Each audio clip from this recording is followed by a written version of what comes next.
Le thème de mon mémoire de soutenance est intitulé Chrétien et addiction. Permettez-moi de baisser la tête parce que le thème, le mot addiction, participe des choses honteuses.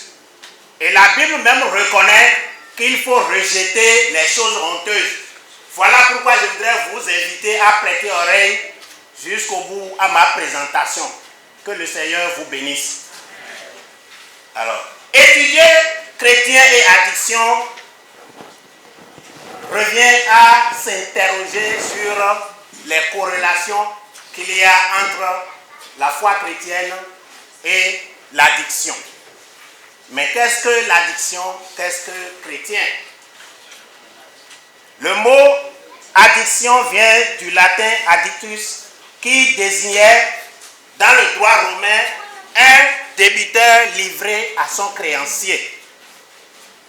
Par extension, il exprime l'idée d'un attachement compulsif à une substance, une activité, une habitude, malgré les conséquences néfastes. C'est aussi une dépendance répétée, durable, marquée par la perte de contrôle et de la recherche de satisfaction. C'est enfin un phénomène spirituel grave qui dérobe à l'homme sa dignité spirituelle en l'empêchant de vivre selon la nature divine et en transformant un fils de Dieu en un esclave de besoin. L'addiction se trouve ainsi en opposition parfaite aux chrétiens, qui signifie petit Christ ou ceux qui sont à l'image du Christ, selon Actes 11, verset 26. Ce sont en un mot des porteurs de Christ et temple du Saint-Esprit. L'addiction est caractérisée par une adaptation physiologique qui rend le corps dépendant de la substance ou du comportement avec des mécanismes de tolérance, servage et réorganisation cérébrale. C'est une forme d'esclavage spirituel. C'est à la limite une forme d'idolâtrie inconsciente. Il existe plusieurs types d'addictions, à savoir les addictions liées aux substances psychoactives, les addictions comportementales, les addictions émotionnelles et relationnelles et les addictions spirituelles déguisées. Les racines des addictions sont d'ordre héréditaire, spirituel, social et environnemental. Il en découle des conséquences graves comme isolement, rejet, perte de travail, dégradation de la réputation du témoignage du chrétien, ruine financière due à l'achat des produits et aux divers soins de santé, détérioration de la santé générale, envahissement des maladies opportunistes, folie ou mort. Pour réussir l'étude de ce thème chrétien et addiction, nous avons adopté une méthodologie qui privilégie une approche qualitative.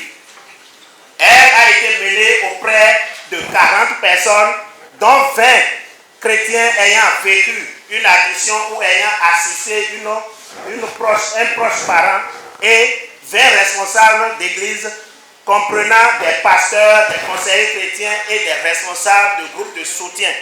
Les participants ont été recrutés à travers des églises locales comme Église évangélique des Assemblées de Dieu d'Adjago, Église Jéhovah Jésus-Christ JJC d'Akasato, Église apostolique du Bénin section de Mississento, Mission internationale La Main puissante de Jésus de Zundia à Bomé-Calavi, Église évangélique universelle d'Abomey-Calavi et la communauté de soutien du révérend pasteur Émile Kakouin-Nyageno, qui est un spécialiste du domaine de l'addiction.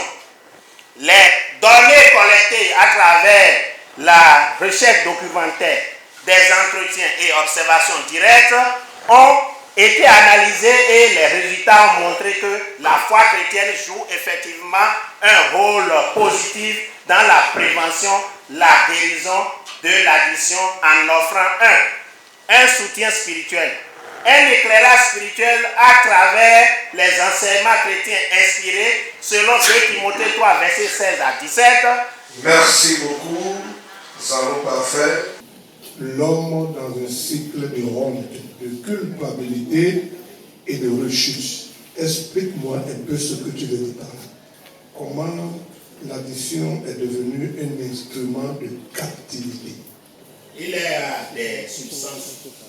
Des substances, c'est une addiction liée aux substances, par exemple des substances psychoactives. Il y a souvent la prise répétitive de ces substances-là, telles que la drogue et même l'alcool, fait que le système nerveux est déréglé et produit de la dopamine. Cette dopamine-là agit et... C'est prouvé par la science? Oui, c'est scientifiquement prouvé. Okay. C'est scientifiquement prouvé. Et il n'a plus contrôle de lui-même. Dès qu'il n'a plus contrôle de lui-même, l'ennemi qu'on met à nous tous, le diable en profite pour l'enchaîner solidement.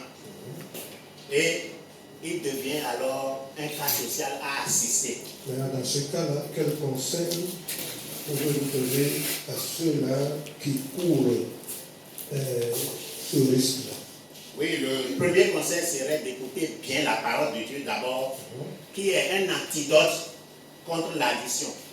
Une parole de Dieu inspirée et qui éduque, qui sensibilise contre ces dangers, devrait pouvoir travailler dans la vie du chrétien qui est sensible à la voix du Saint-Esprit pour ne pas aller sur cette piste-là. L'autre chose, et ce n'est pas l'endroit justement des personnes là, mais à nous tous, à tous chrétiens, et surtout aux responsables, de pouvoir donner des enseignements spéciaux. Des enseignements spéciaux. Mais là, si un problème de drogue, tu commences à lui donner de tels conseils et puis il te dit, bon, trouve-moi un verset qui me dit que tu ne dois pas prendre la drogue.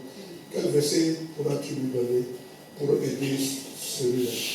Il y a plusieurs versets. Cite-moi un ou deux.